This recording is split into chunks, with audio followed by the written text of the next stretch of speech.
What is up, everyone? Welcome to another episode of the Camper Report.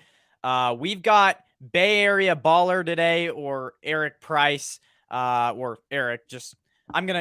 Is it fine I call you Eric? That's good. Call me Eric, Ben. Okay, cool. But we've got him on the show. If you guys haven't already, go subscribe to his channel and go follow him on Twitter.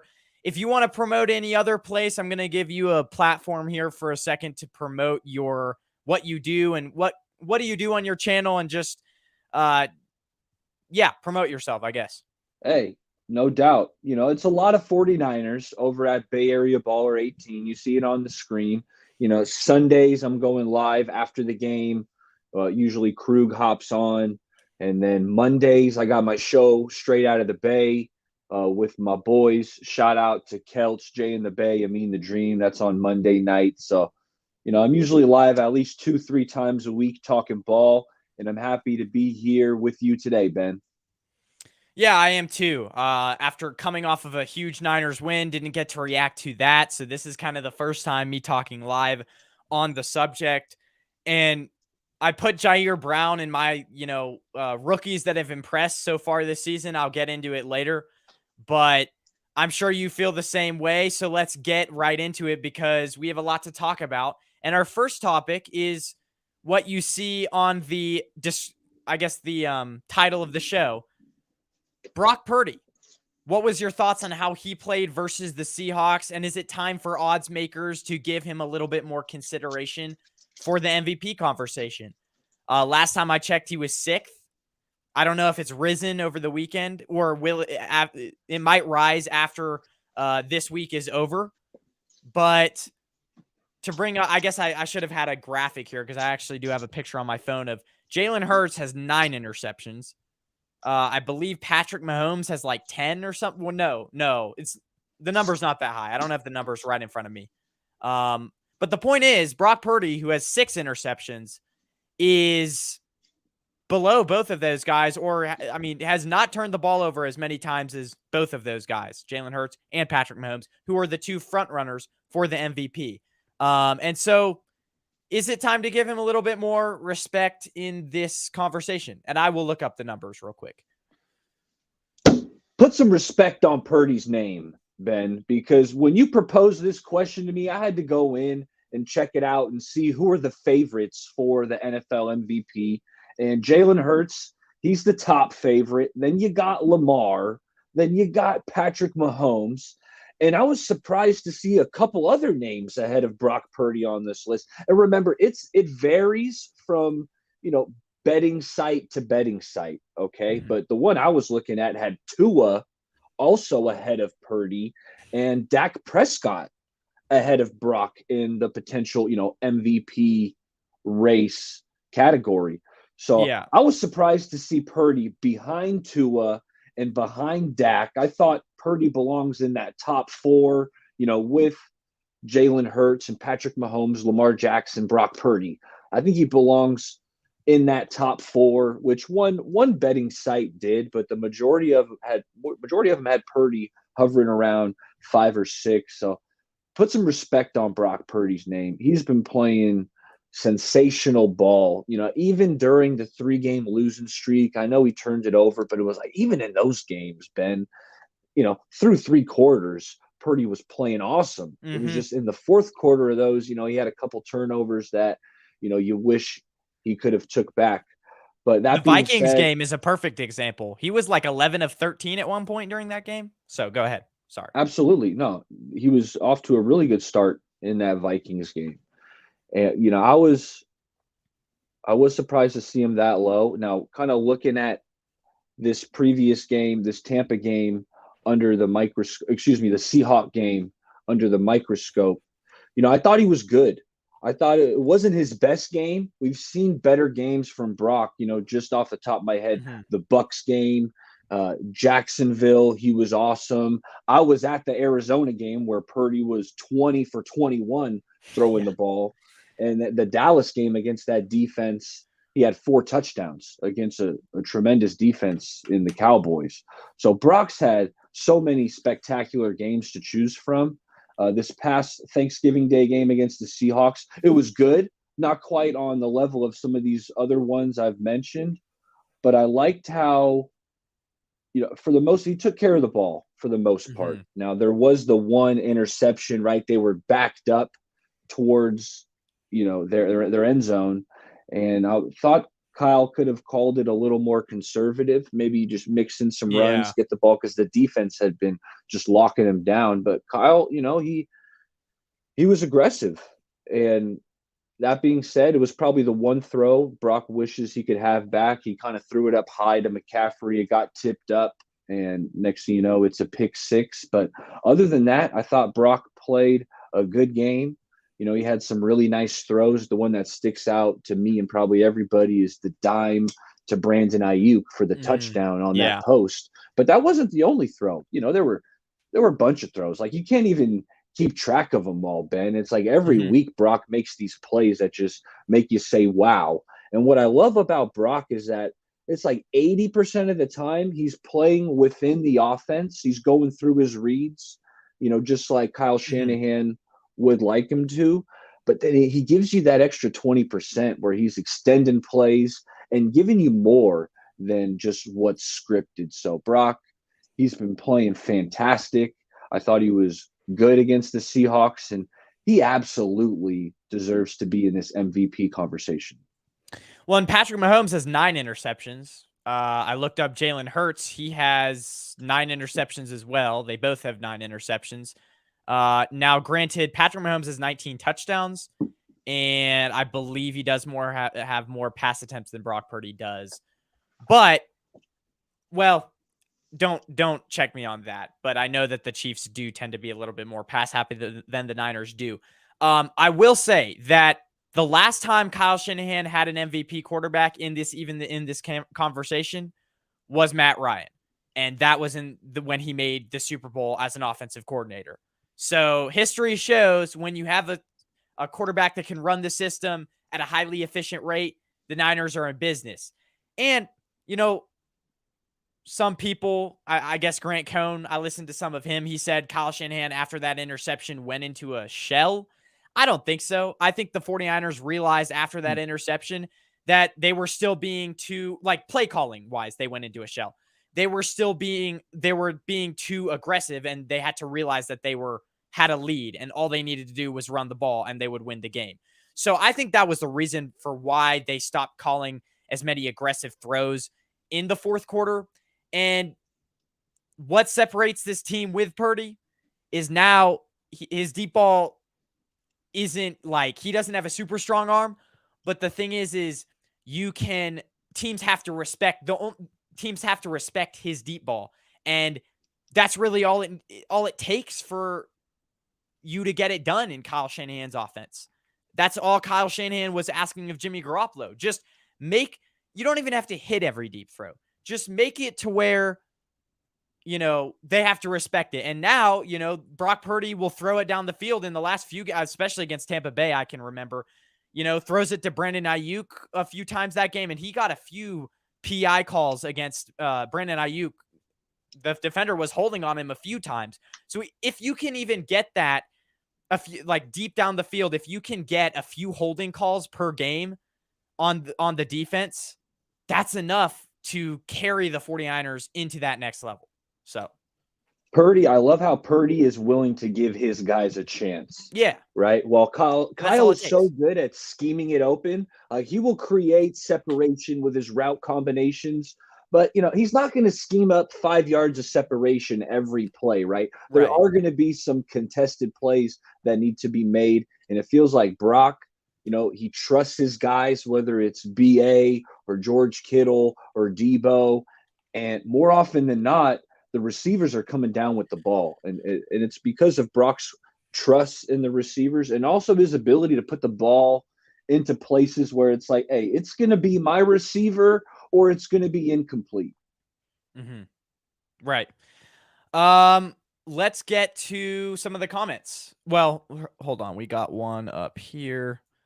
Grandizer says, hey, Lil Benji, how was your Thanksgiving? It was good. Spent time with the family. And how was tell them how your Thanksgiving was. Man, I love Thanksgiving. Just eating a bunch of food, watching a bunch of football. It's one of my favorite holidays, and I was happy to spend it with my fam, and I ate well, so no complaints on my end. Did you watch the earlier football games versus Lions Packers?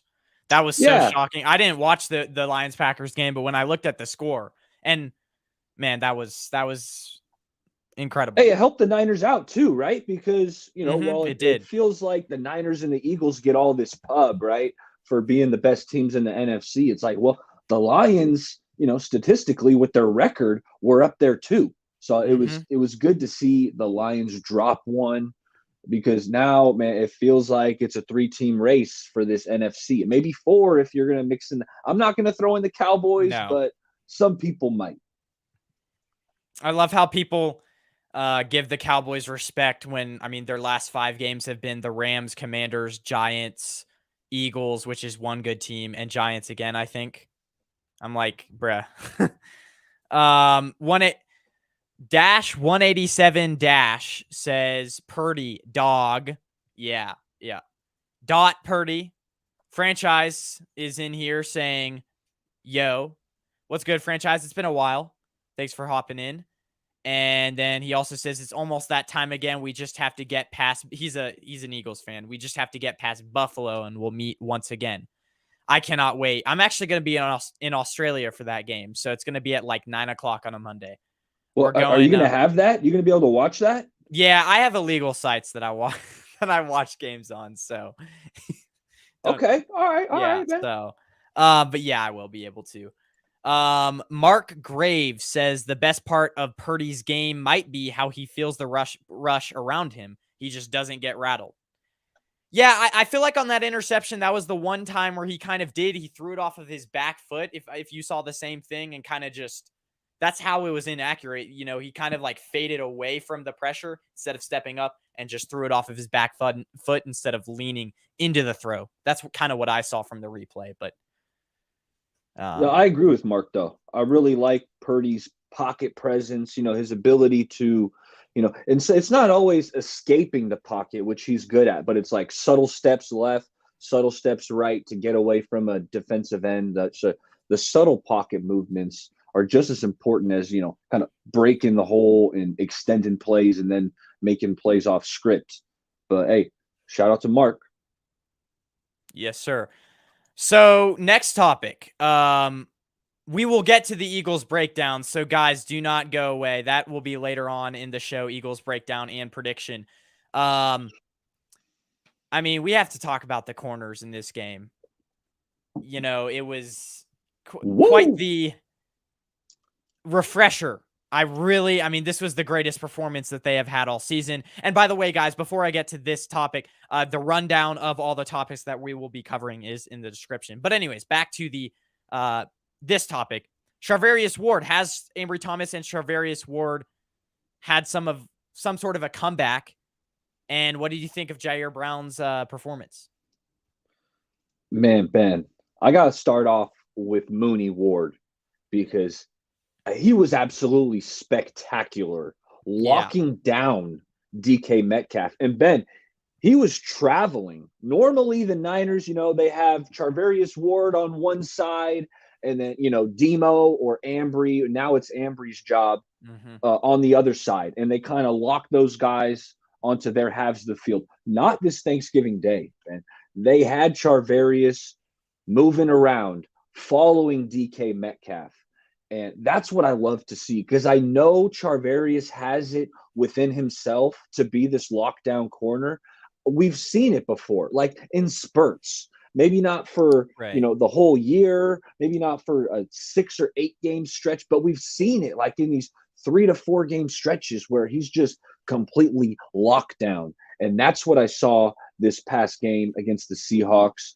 And it was really refreshing, Ben, because there was like a 3-game stretch earlier in the year where Charvarius, he had 7 flags in 3 games. And I'm saying it was frustrating, because how good of a player he is and how sticky his coverage can be. But it's just like, Mooney, take your hands off of these guys, right? Because you don't want him picking up these penalties and giving the offense first downs. He cleaned that up in a big way, Ben. multiple pass breakups. Like I lost count. It was like at least 4 or 5 pass breakups. I think it was on NBC. It said he got targeted 7 times and gave up 1 catch. So I think it was 6, about 6. Yeah. He was awesome. Yeah. He was covering DK, not giving him an ounce of space, knocking balls away down the field. When you're making plays, 40, 50 yards down the field, those are crucial because doesn't it kind of feel like oh, go ahead. Sorry.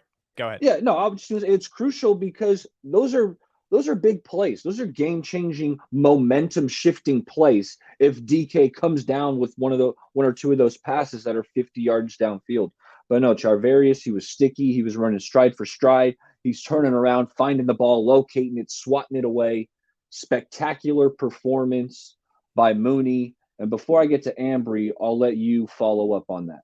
Yeah, I was just going to ask you a question. Doesn't it kind of feel like Tyler Lockett has fallen off a bit, getting a little bit old, kind of starting to show his age?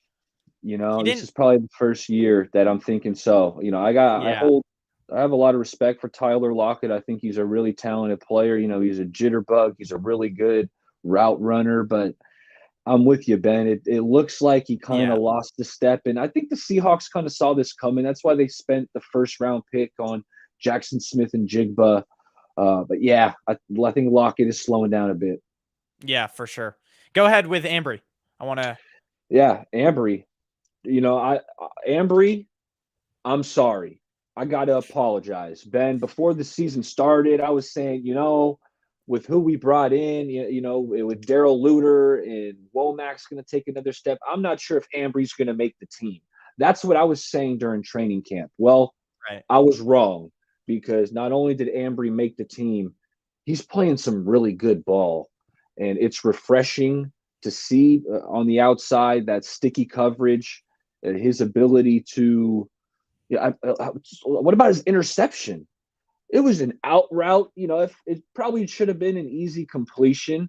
But Ambry, he was aggressive. As soon as the receiver broke, he jumped the route, picked it off, couple weeks in a row, he's forced a turnover. So shout out to Ambry for proving me wrong. He was awesome, and I hope he keeps up this level of play. Yeah, I totally agree. I think in a way you've praised him a little bit, but I'm gonna say it was a good matchup as well, because I feel like the Seahawks couldn't establish that run game without Kenneth Walker. He was missing in this game, which I didn't think it was going to be that big of a loss, but then I'm like, Geno Smith isn't really the type of superhero quarterback that maybe the Seahawks, after paying him, I think he got paid. Did he? He did. He got paid, and he does not look nearly as good as he did last year. Yeah, and so I think, the Seahawks were kind of thinking, we can get by, but he really, unless with a solid run game, he really cannot perform. And it was against a really good defensive line. I mean, the 49ers defensive line, at one point I thought that Chase Young was out with an injury, but no, they were just giving him a extended rest. And that's what they can do now because they have so much defensive end depth.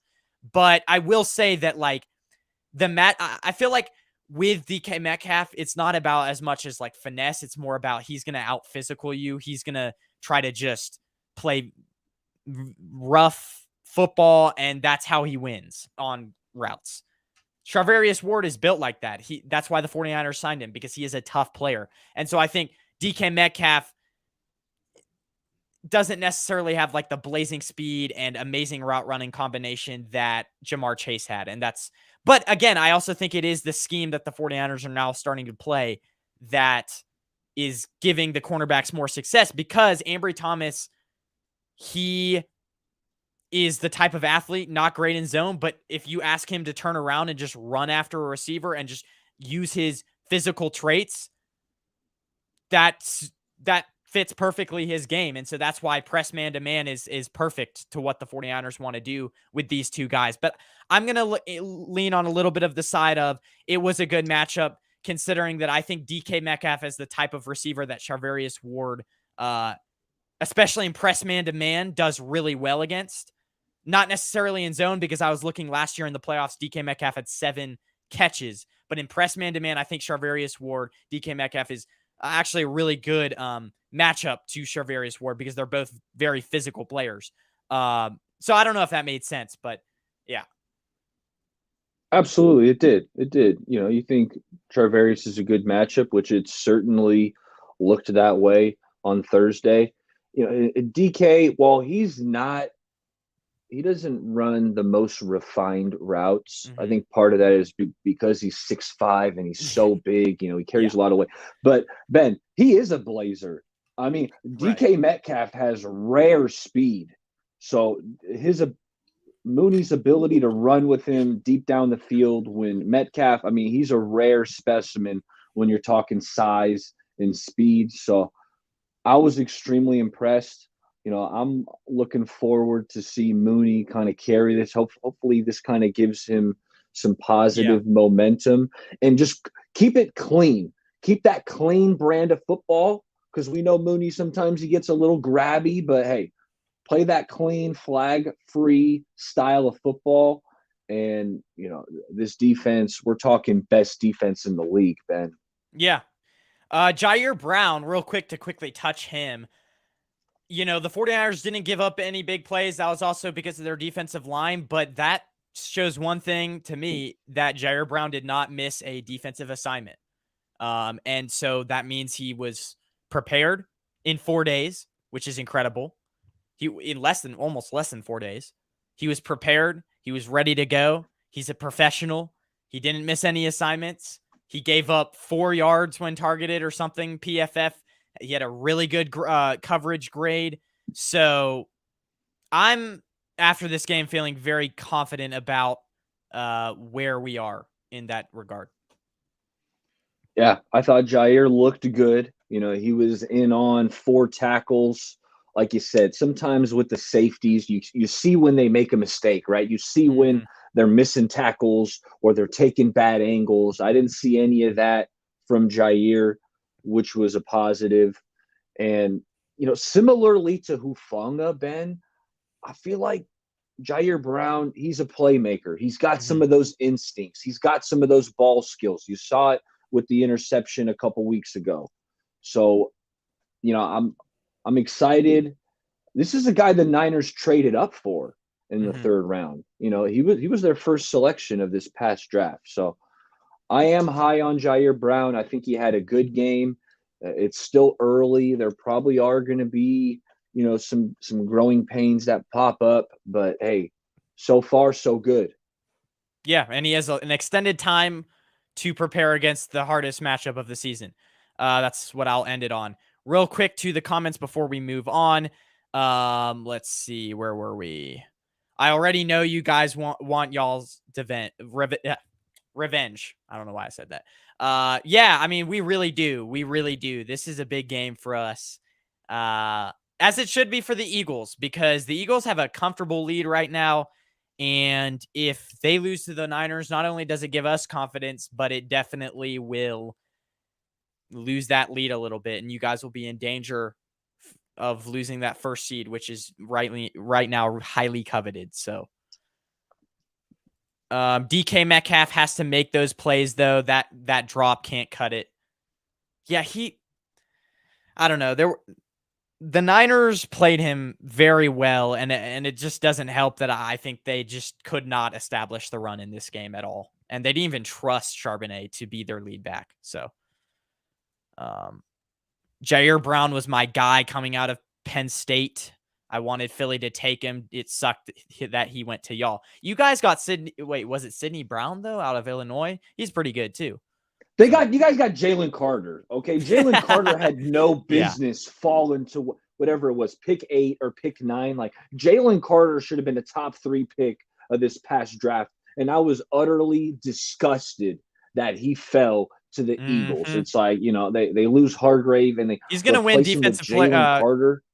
Defensive Rookie of the Year, and he's even in the running for Defensive Player of the Year, which he probably won't get. But no, not this year. But I mean, I was frustrated that Jalen Carter slipped there. Yeah. Mr. A says, first time catching you live. Love the content with LK. I think he means BK as well. Yeah. No, he's talking about Larry. Larry Krueger. my Sunday Yeah. post game with Larry. Hey, Mr. A, thanks for stopping by. The chat is live. Wherever you're watching this, make sure you hit that like. Make sure you're subscribed to the Camper Report and Thank you. myself because we're grinding. Thank you. Thank you. Let's see here. Okay, so next topic. Let's move on. What positive changes has Shanahan made? And then after this topic, we'll get to the Eagles. So stick around.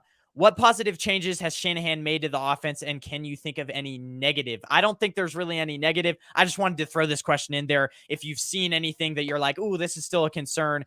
I know for me, a concern would still be the interior offensive line. I'm afraid to face Jalen Carter. You were mentioning him.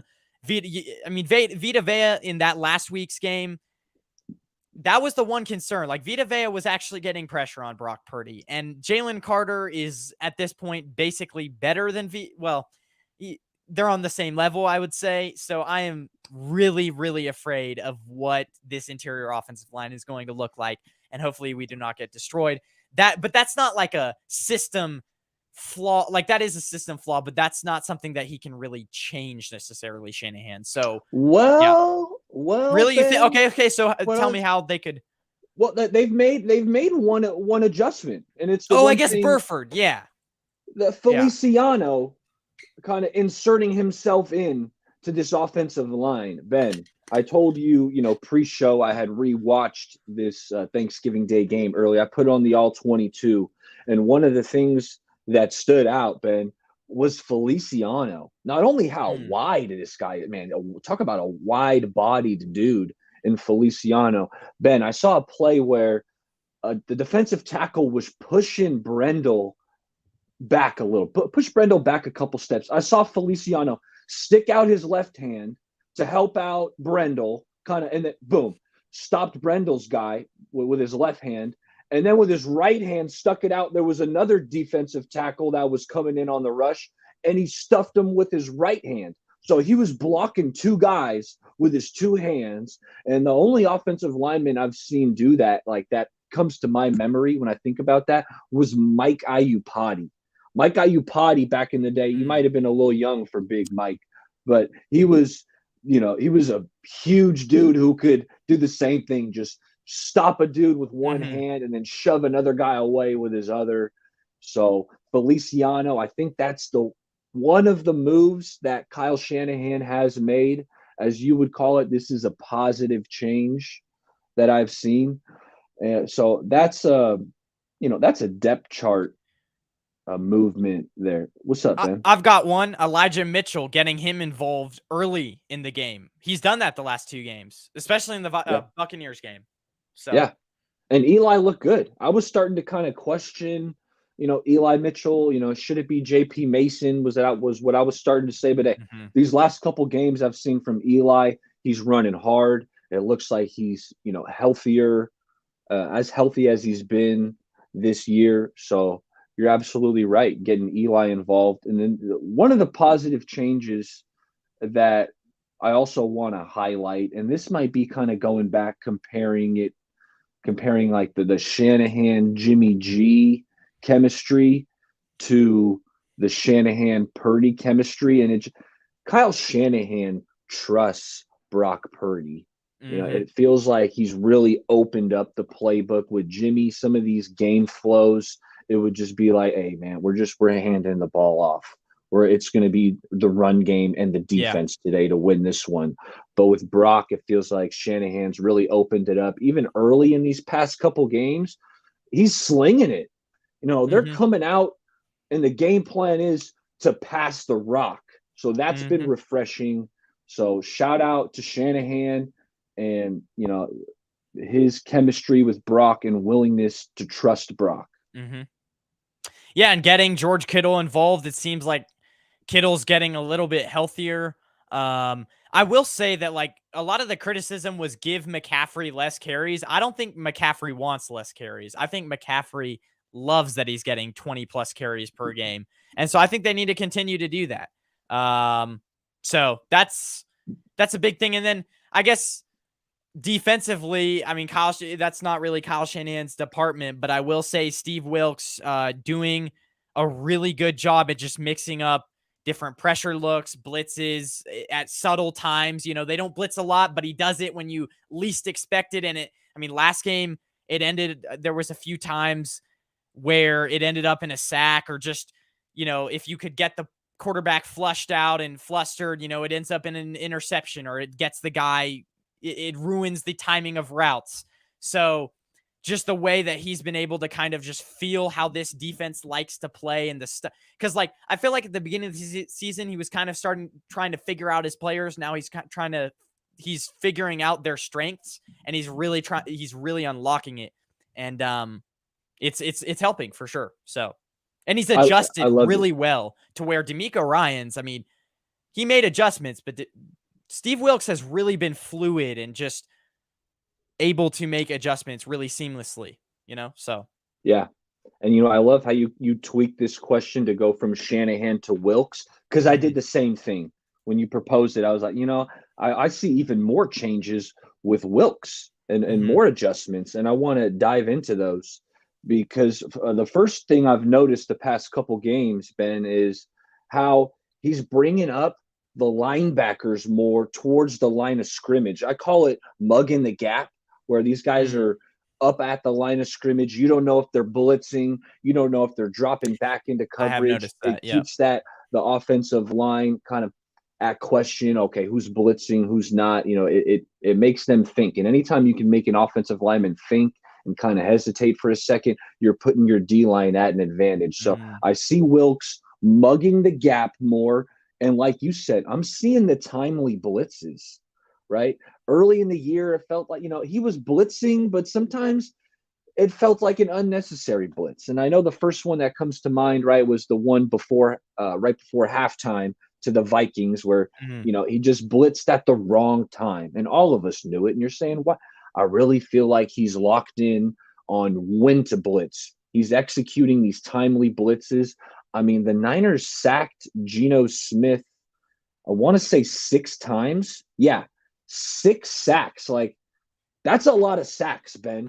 And this D-line has been getting after quarterbacks the last few weeks. So kudos to Steve Wilkes, because I see the adjustments he's making, mugging the gap, you know, timely blitzes. And then also on the back end with the secondary, I'm seeing a little more press man. You know, it's not just that soft zone, because when you're playing this soft zone, quarterbacks are going to get the ball out of their hands quick. That's going to negate the pass rush.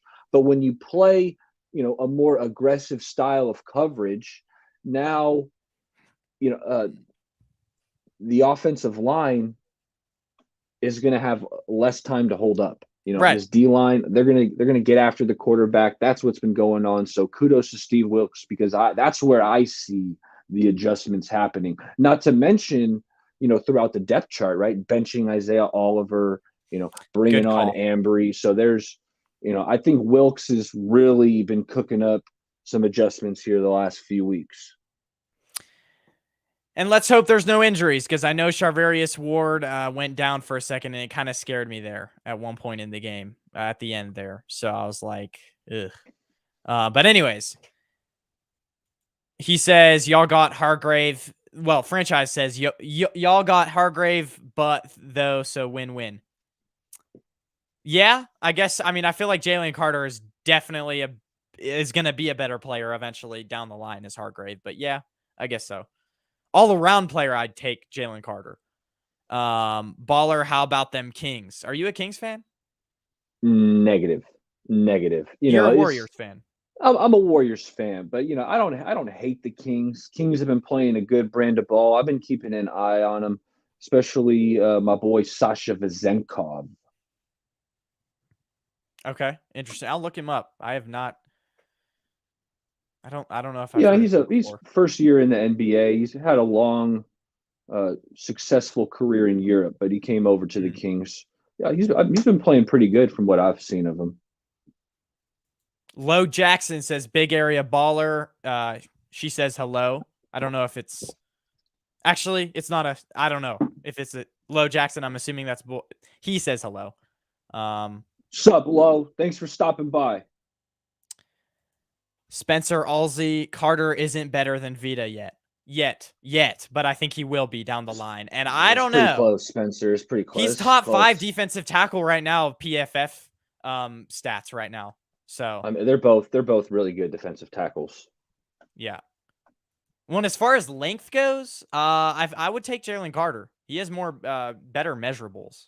So you know why he put Mitchell in, right? To say F you to Cone. Yeah, I don't know if I don't hope that coaches don't do that. I don't. I feel like the fans are thinking that, but I hope that the coaches don't make play calls based off of opinions of people that.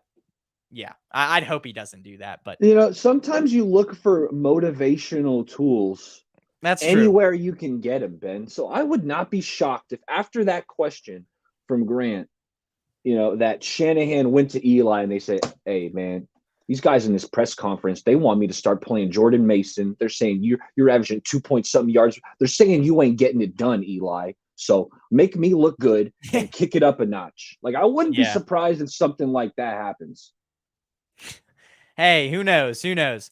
But what you guys have all been waiting for is what our next game is going to be. Well, our next matchup breakdown is going to be.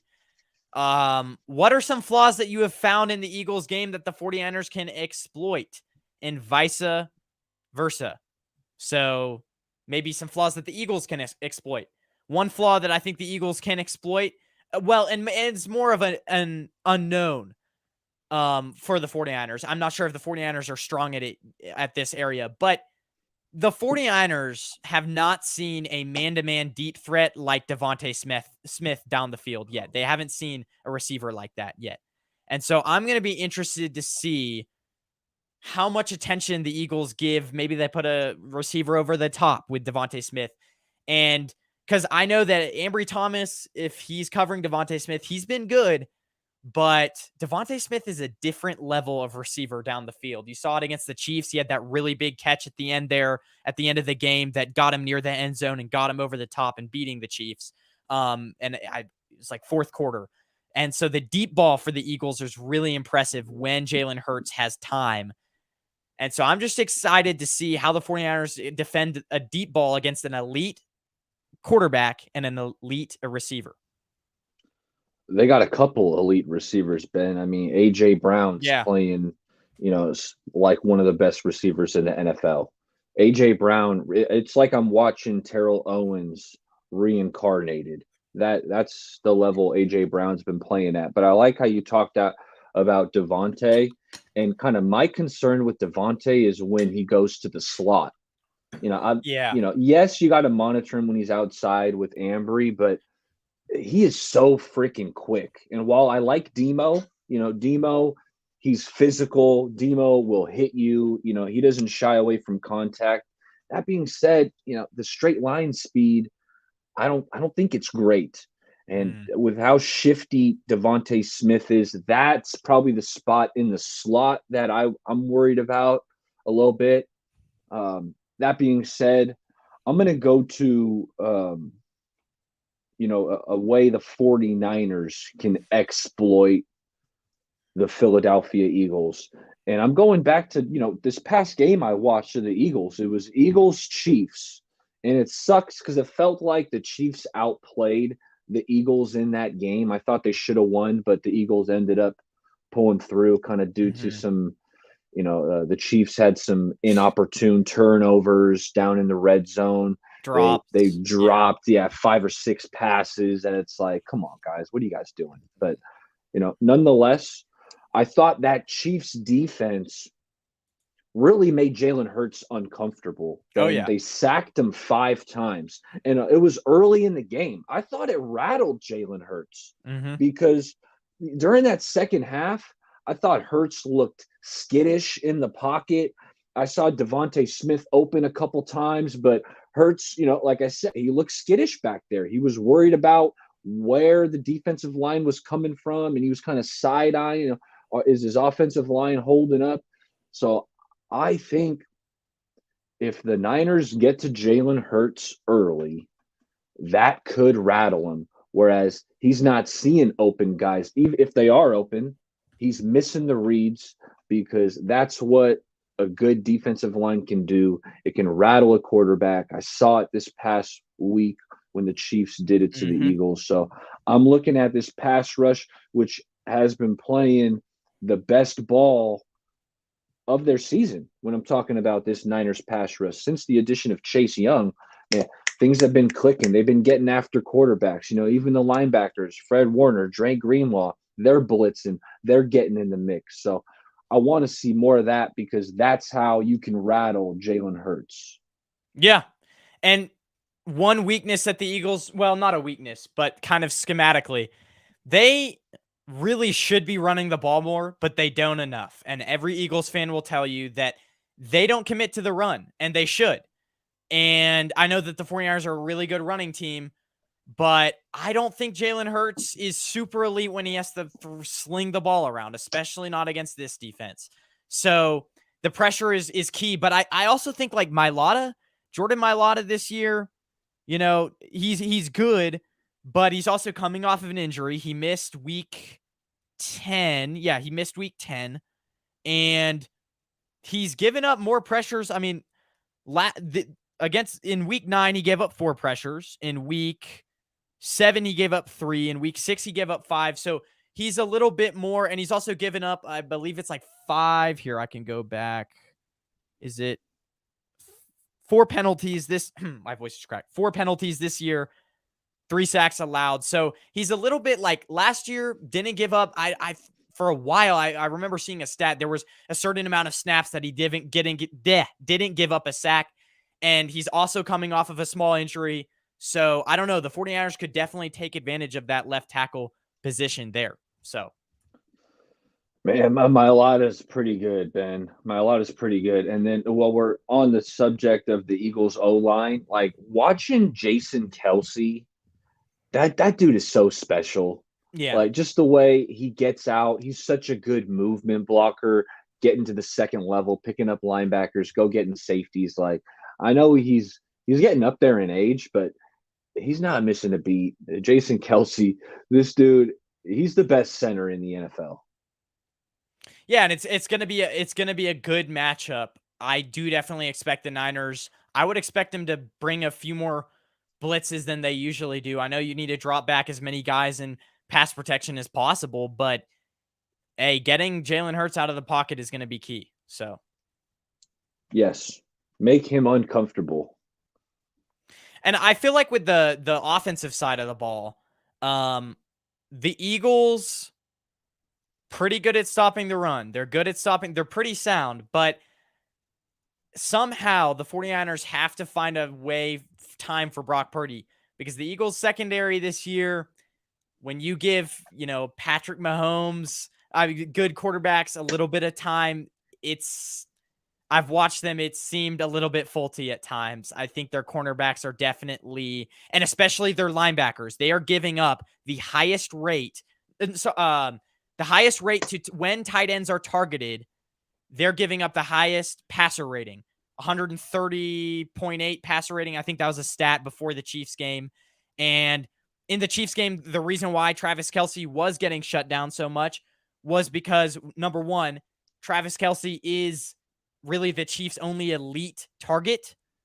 And number two, it was raining. Now the Eagles are facing a Niners team who have multiple elite skill position players. And the Eagles are the worst team in the league versus tight ends. So expect George Kittle to have a big game today because that is the one weakness. And that's why I think Shaquille Leonard could get picked up by them. I don't know if you saw that he got dropped, but yeah. So that's one weakness is linebacker position for sure. I agree with you. Yeah. Let's, especially the play action can really screw with the linebackers mentality, right? Because especially if they start running the ball with some effectiveness, and then those linebackers, they're going to be suspect to the play action where they're going to get sucked up, towards the line of scrimmage. And then you're going to have Brandon Ayuk, Debo, George Kittle open over the middle because the linebackers have vacated that area. Now, looking at the Eagles, their mismatch they have over us is Hassan Reddick going up against Colton McKivitz. That is a concern of mine. We know what Hassan Reddick did to us in the NFC Championship game. Hassan Reddick, he's a game wrecker, Ben. Yeah. And the thing is that I talked about the play action. Hassan Reddick does not give a blank about play action. Like, he is going after the quarterback. Okay, so let's account for that. Let's keep that in mind when we're trying to run play action. Maybe have an extra guy, whether it's Juszczyk or Kittle, kind of chip out, because Hassan Reddick, he doesn't care about going after the running back. He's trying to cause a turnover out of the quarterback's hand, whether it's a forced fumble or a sack.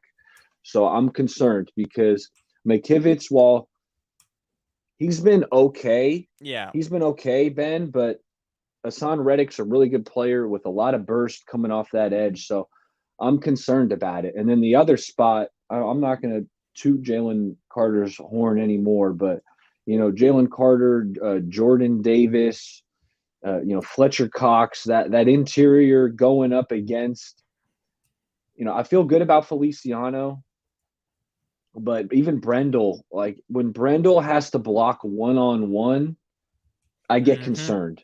When Brendel has help, he holds up. I think he's sound. In the run game, I think he's good because he's also good on the move. But, when he's trying to anchor one-on-one against a Jalen Carter or a Fletcher Cox or a Milton Williams, like, it could be trouble. Well, and this could be a game where you see the Niners offense kind of stall out more than we've seen.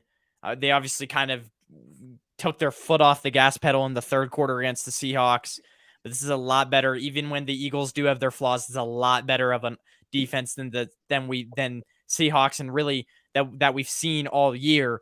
And so I'm a little afraid that, the things that Kyle will do, since it's going to be hard for us to go downfield a ton, the things that Kyle is going to do is going to get bland as the game goes on. And I don't know how creative this game offensively is going to be. It could turn into that type of game, and we have a final score prediction, so I'm going to save it, but it could turn into that type of game where it's very gritty and defensive and where both teams are kind of trying to find answers for the other team on offense. Both teams are trying to find answers on offense for the other team's defense. Because there have been question marks about the Eagles offensive coordinator. You talk to any Eagles fan, the lack of creativity. And then I could see, Kyle Shanahan, as the game goes on, lacking answers for this strong Philadelphia pass rush. So I could see it being a very chippy game. Yeah. That it will be. This is going to have a playoff. It's also going to be raining. Atmosphere. Did you see that early forecast? Drizzle? I didn't. Ben. Jesse Naylor tweeted that today. Over a week in advance, we're talking weather? Yeah. I mean, no, I'll check the weather a couple days before, but I mean, things change. We're talking over a week ahead. I mean, I don't know what kind of meteorologist degree, we got going on here, but But if it comes down to who needs to run the ball better, I trust the Niners in that instance. So. Well, I do too. That being said, DeAndre Swift's having a really freaking good year. Yeah, DeAndre Swift, like, I loved him coming out of Georgia. And then with the Lions, it felt like he was always banged up and they never fully committed to him. Like, the Eagles are giving him the rock. And what also aids DeAndre Swift is the fact that Hurts is a dual threat, because you can't especially on some of these read options, you can't just collapse on the running back. Otherwise, Hurts could pull it. And, if the defensive end doesn't set the edge, then Hurts could be off to the races. So, yeah, that's how I feel about that, Ben.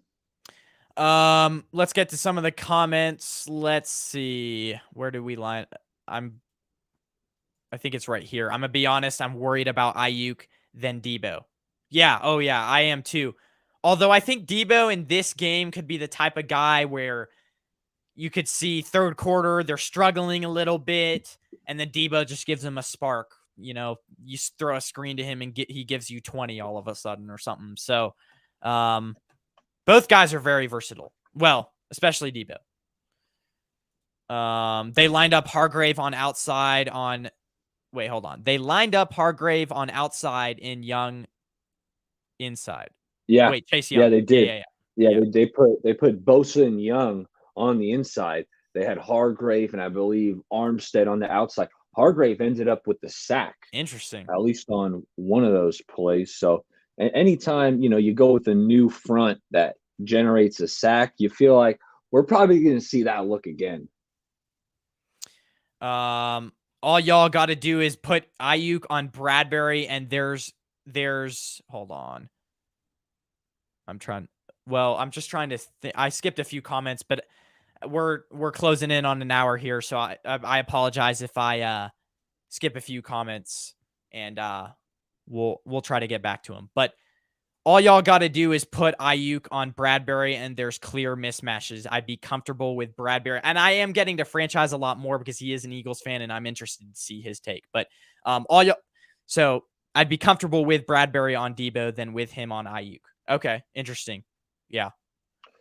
Bradbury seemed to have lost a little step this year. Last year he had some good coverage, some sticky coverage, but this year, he's given up separation. So I agree with franchise. If BA is matched up with Bradbury, that's advantage BA.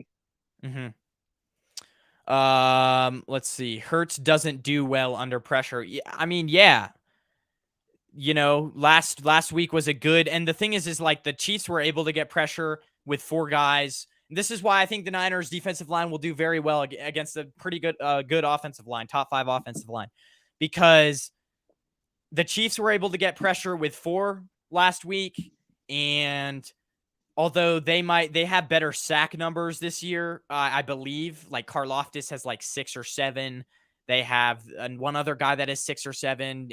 Jones has Chris 6 Jones or 7. Is a monster. But I still think who's playing. I still think the Niners have a better defensive line. It took a while for them to get going. So if the Chiefs defensive line did good against the Eagles last week, which they did, I think the Niners can too. So, let's see. Armstead has to use his length on Jason Kelsey. Yeah. Kittle should destroy the Eagles defense. Yeah, I'm excited to see that matchup. It's the routes. Ayuk creates like 4 yards of separation every time. Man, it's like he's like a top 5 route runner. I mean, he's so underrated because nobody's going to give him that credit, but he's really good, man. So. Yeah, he is. Okay, so I guess we could get to final score now. This can be a quick topic, and then we can get to what would have to happen for the Niners to get number 1 seed. Obviously, they'd have to beat the Eagles, but there's a few other things that would have to happen. They don't really control their destiny.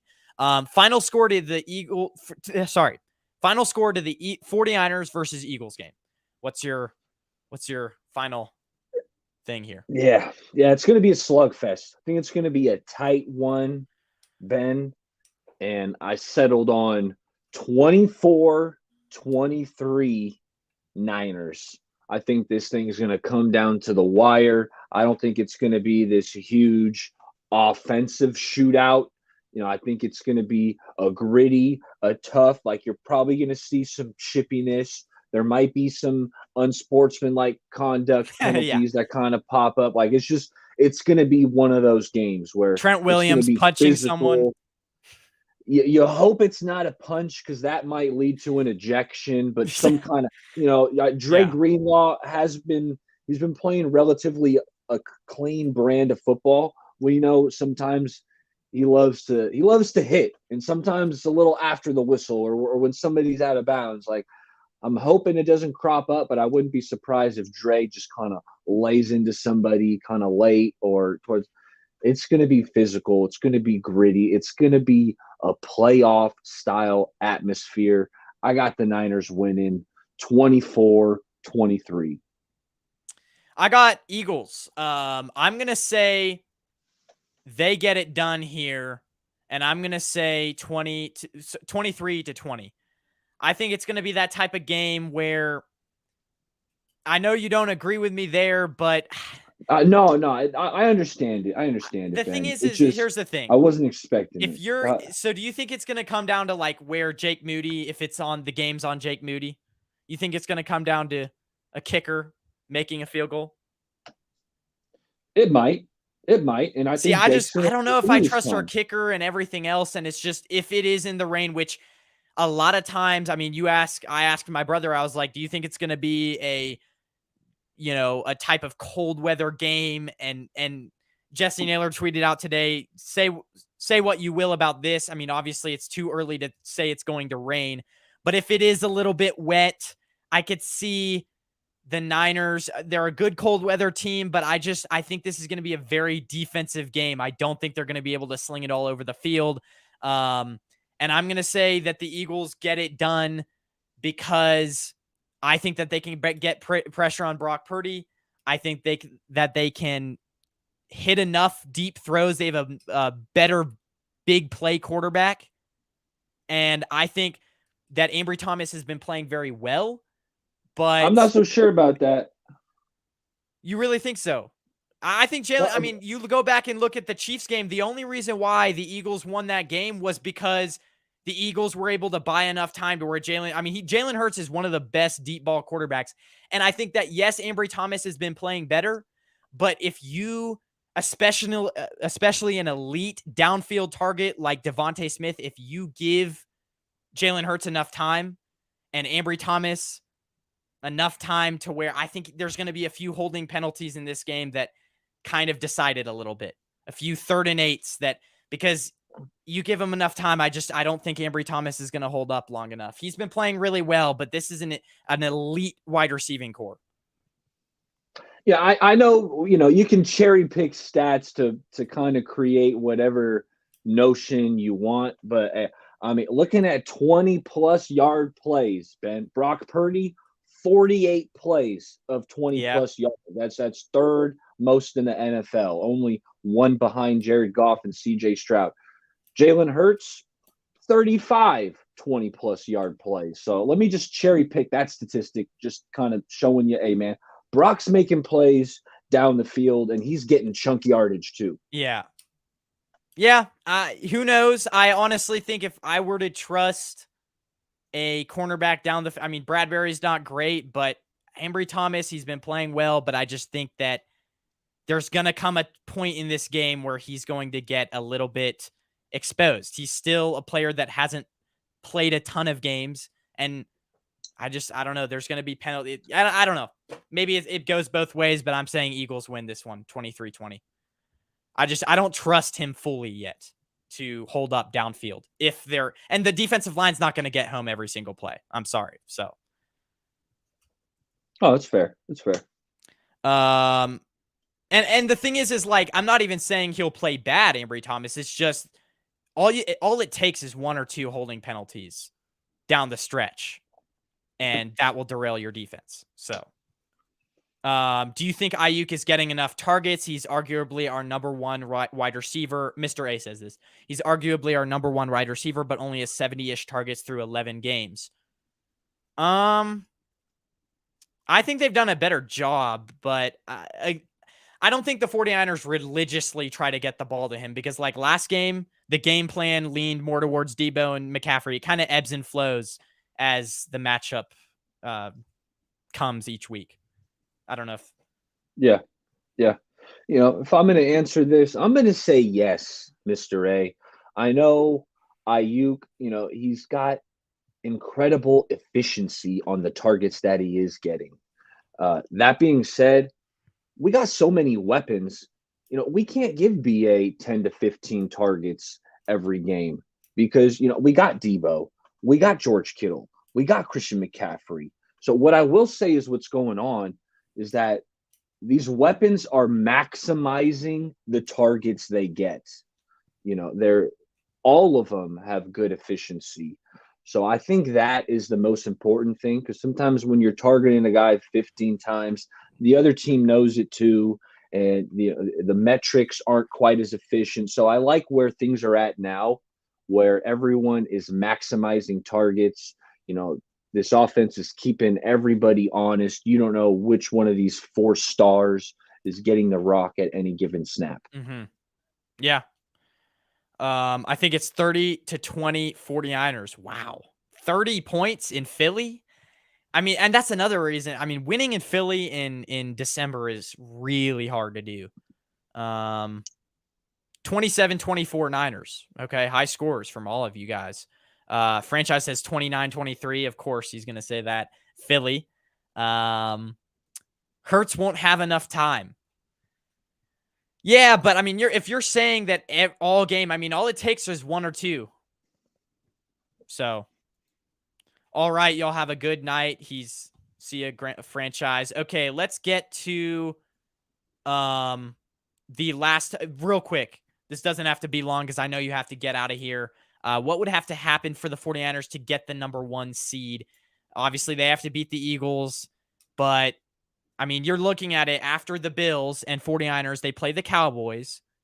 But then after that, it's like, I think they play the Giants once or twice. Once or twice. And then they play the Commanders and Seahawks, I believe it is. So it's an easy last few games for the Eagles. So it's really, I mean, this is a must-win game. You have to. I mean, if they lose this, the Niners, it's over. It's done. So, yeah, what are your thoughts? Yeah. For the Niners to get the 1 seed, they're going to have to run the table. Yeah. They can't lose another game. And they also need some help too, Ben. Even that wouldn't be good enough. Yeah, they're going to need the Eagles. I'm looking at it. The Eagles got to lose 2 out of their next 3 games. Because like what you alluded to, after this stretch, the Eagles play the Bills, the Niners, the Cowboys, and then it lightens up. Their schedule, it looks pretty friendly. But they got to drop 2 out of these next 3. I know the Bills are kind of sputtering, but I think when you have a blue chip star like Josh Allen and Stephon Diggs, like that, anything can happen when you got, they also players. Fired their offensive coordinator, which is a good move. So, I mean, it's a good move, but I mean, Ben, people were clamoring for Ken Dorsey to get head coaching jobs. Like felt like just like within the last year. So, hey, the offense, it looked better last week. So hopefully that continues to improve. What I do like, just a quick adjustment on the Bills, is they're feeding James Cook. Like James Cook is by far their most explosive running back. Like Latavius Murray they shouldn't be splitting carries with Latavius Murray and James Cook 50-50. It shouldn't be like that. And I think they're kind of realizing, hey, James Cook is, he's the most talented back we have. So they're kind of leaning into that. Dalton Kincaid, who I really liked coming out of Utah, he's had a really strong past like 3 or 4 games ever since Dawson Knox went down. So, I think the Bills have a puncher's shot to beat the Eagles. Niners, they got to beat them. The Cowboys usually play the Eagles pretty tough, and so Eagles got to drop 2 out of the next 3, and then Niners got to run the table. That's true. I mean, you pretty much summed it up. The one thing I'm kind of afraid about is us playing the Ravens. I think we will beat them because the Ravens are good, but I mean, they don't have a ton of elite wide receivers. They've had a lot of injuries just along that whole offense as well. Mark Andrews isn't there. He's out for most likely the season unless they make a deep playoff run or so. That's kind of the timetable. That's what the Harbaugh said the timetable was for Mark Andrews. So that's going to, I mean, he's one of the best tight ends in the league. So I think they'll beat him. But I mean, that's a tough team as well. Not only, if you do beat the Eagles, you're coming off an emotional win and you're playing the next game against Seattle. And what happened back in 2019 in the Super Bowl, not Super Bowl year, not in the Super Bowl, but when we came off of that emotional win against the Saints where it was super close and we go and lose to the Falcons. So that's kind of, and then same thing with the Cowboys earlier on this year. We lose to the Browns. So, yeah, it could be interesting to see where this goes. No doubt. Do you think Ward travels with Brown? I do. I'm concerned more about Smith, but I think AJ Brown is a lot like DK Metcalf. I think Ward will do good against him. What are your thoughts? It's possible. Going into this past game against the Seahawks, I would have said no way. The Niners, they don't really travel their corners very often. Charvarius, he has his side, and then Ambry, he's got his side. But obviously, we saw that these guys are fluid. They will switch things up. Shanahan went to Mooney and said, "Hey, man, we want you to lock down DK." So, and he did a great job. So coming after that game, Spencer, if you would have asked me a week ago, I would have said no. Charvarius Ward is staying on his side of the field.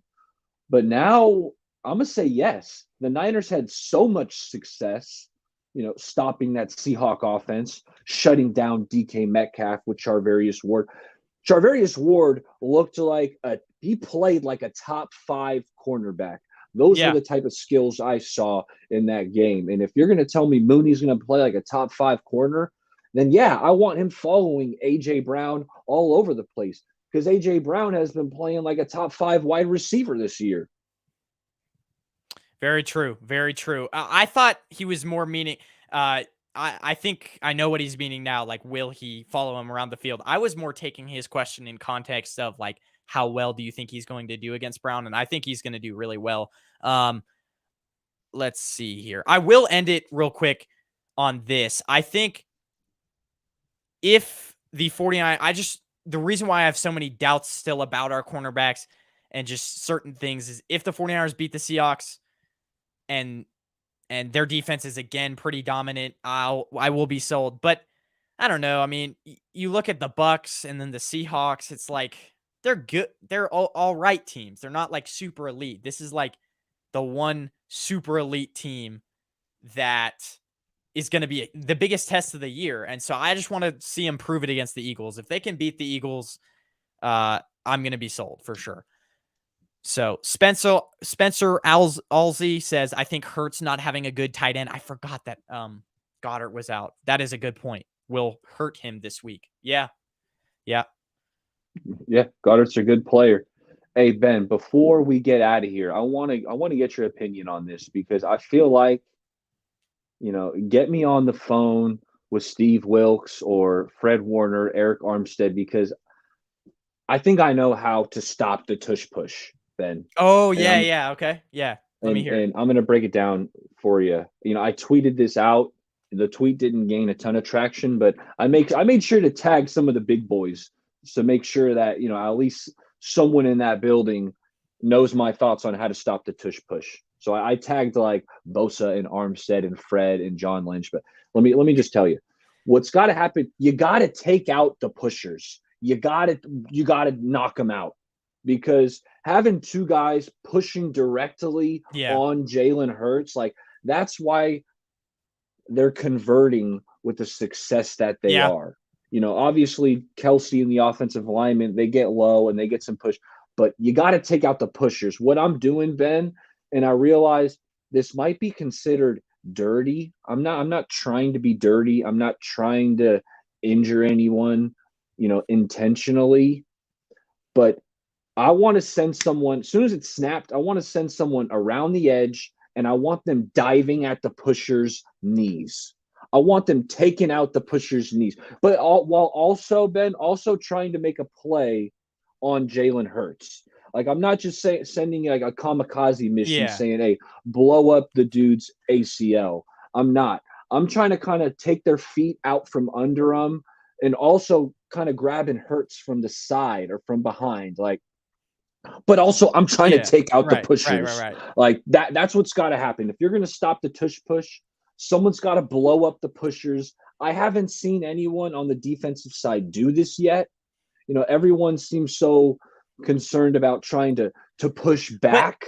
But here's the thing. If you send that, like, do you lose strength up the middle? I mean, I guess there's no way that there's 11 guys going all up the middle. So, I mean, you take some of your safeties, maybe, that aren't pushing I'm thinking as much. The corner. I'm thinking one of the corners. That's not a bad idea. I feel like The thing is you'd have to time that really down to the minuscule. Like they'd have to be practicing it for a long time because you'd have to like really time that. And that's what something like Hufunga was so good during his career. I mean, there was a few times where he would time the snap perfectly right and then he'd blow up the run play or whatever. So you have to time that perfectly right because if you don't, then it's either a false start or you get there too late. So yeah.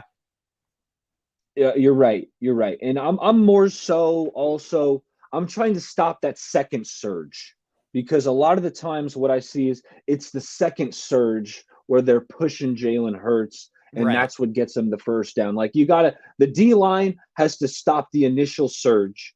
And then I'm hoping my guy can take out the pushers before they kind of get that second wind and they kind of push him past that first down gain. So hey, Steve Wilks, somebody clip this, send it to Steve. Hey, blow up these pushers' knees, and let's see how willing they are to keep on pushing without at least being cognizant of who's around me about to blow me up. Yeah, that's true. I'm just trying to think. Before we get you out of here, this is kind of an interesting topic. This comment I thought, so let me quickly read it if you don't mind. Go for it. Yeah. Patrick Willis, he said it's ridiculous offensive linemen can lead with the crown of their helmets, but defenders can't. That's a good point. I never thought about that, but that's a good point. Even offensive like Josh Jacobs has been fined Yeah. in consecutive weeks for like lowering the crown of his helmet, trying to like plow over a defender. So it's like defense can't lower their helmets, offense can't lower their helmets. But wait, the offensive linemen Yeah. can. Yeah. I see where P. Willie's going there. In tight games, Philly has such an advantage with that QB sneak. Might need to get some rugby consultants in the building. Yes, sir. That's Hey, the way you Mister ended A, off. I just laid it out. Blow up the pushers, eh? Yeah. I mean, yeah, that could be something. And I did see some Jalen Carter. Did you see a clip the other day where I saw a clip where he leaped under this, yeah, and tried to catch the. I feel like that can maybe work, like leap under and try to get the quarterback's like. Well, is that illegal? Trying to get the quarterback's ankles? I mean, you'd probably Well, get I your mean, it's head on a knocked off. quarterback It's kind of so dangerous. even if you did get the quarterback's ankles, it's on a spike. Are you talking about on a spike or just on a regular play? Well, so on the tush push, if you're Oh, like on the tush you push. Oh, leap under the center. I don't know. It's kind of a stupid idea. I feel like you'd get crushed because, like, once you leaped under the center's legs and tried to get Jalen Hurts or the ball, then you just get destroyed by like a million other men. That I are don't think you could get under Jason Kelsey. That's the thing. yeah, Have you seen how low Jason Kelsey yeah. gets That's on that? Like, I don't think yeah. anyone's getting under him. That's true. Not a great idea, but hey, it's the thought that counts. Hey, we're spitballing. Well, let me give you my wild thought that could like revolutionize the NFL, Ben, before we wrap it up, because I've been Yeah. kind of throwing this one out there for a couple years now. But I want to see like a 7-foot red zone threat. I'm looking at like give me someone who's like 6'10, 6. I want someone who Mm. can go up, DBs like a tall safety or a tall Yeah. forward, what, like 6'2. So I think you could get a serious mismatch Like Eric down. Armstead. Yeah. No, I want someone more athletic than an Okay. Armstead. I'm talking, I'm looking more at like NBA players. Like, give me like a Willie Cauley-Stein or like a Damian Jones, who had both of those guys had brief stints with the Warriors.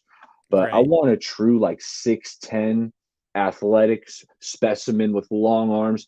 I think it'd be a dominant way to put up points in the red zone. Like you're at it's 3rd and 8, or you're down by like the 8-yard mark. Maybe you're at the 10-yard mark, but it's 3rd down. So it's like, hey, you know what? We're gonna throw a fade route to our 7-footer, and I think he's gonna come down with it, a large percentage of the time.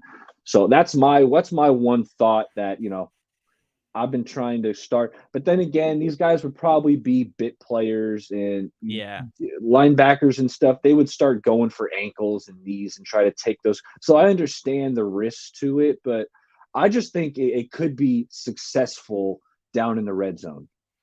That, that I've never thought of that, but that could be something. Yeah. Yeah. And I mean, the Eagles trying to turn football into rugby at times, you could turn football into basketball at times. So I'm trying to think outside the box here, Ben. yeah. Before we get out of here, just advertise one more time where they can find you. Your guys, his Twitter and his YouTube are in the description, but tell him what you do one more time for people that maybe watch afterwards on my channel. Yeah, no doubt. Bay Area Baller 18. You see it on the screen here. Subscribe to the channel. We're going live right after the Niners games every Monday night. I got a show with 3 of my buddies. It's the Straight Out of the Bay show. We break down that week's game in detail. Shout out to Kelts and Jay and Amin the Dream. Have a lot of fun. So we're going live 2-3 times a week talking ball. And I love, having guests on just like yourself. Ben, thanks for the invite. It's been a blast. It was a lot of fun. It was a lot of fun. And we have similar views, but we have a different view for this week who's going to win. So it's kind of interesting to see your side. You surprised me, Ben. I can be maybe maybe it's the homer in me, but I was not expecting you to take the Eagles. I gotta be honest. Yeah, and maybe my reasons aren't great. I just think that they were sound. I'm still very questionable about a few of the positions that could really kill us. But yeah, we'll see. We'll see. And I also like Franchise in the comments kind of giving us his opposite opposing view there. So that was a lot of fun. Guys, go and have a good rest of your night. It's pretty late, especially on the East Coast. But I'm going to go and maybe get a snack before I go to bed. I'm sure you're going to go spend maybe some more time with your family. Guys, go have a good rest of your evening. And the game is next week. This was an early breakdown. And I'll be posting maybe once a week shows. I will be going to Australia, so the content will slow down a little bit. But stay tuned for clips from this show posted on my channel afterwards. So we'll see you guys later. Do you want to quickly answer this question from Calvin and Hobbs? Are you looking at that, or why not? What's up, Calvin? You said, hey, Calvin's Hobbs. Wait to see what happens with Sunday's game with the Bills before making a prediction. Yeah, I think this is very early. I mean, it's early, but we know what these teams have to offer. And regardless whether the Eagles win or the Eagles lose, I don't think that's going to affect kind of the keys to the game that we've highlighted throughout this show. But hey, Calvin, thanks for stopping by. I did forget to mention that if the Eagles lose tomorrow, the stakes are even higher. So, yeah. Anyways, have a good rest of your night, everyone.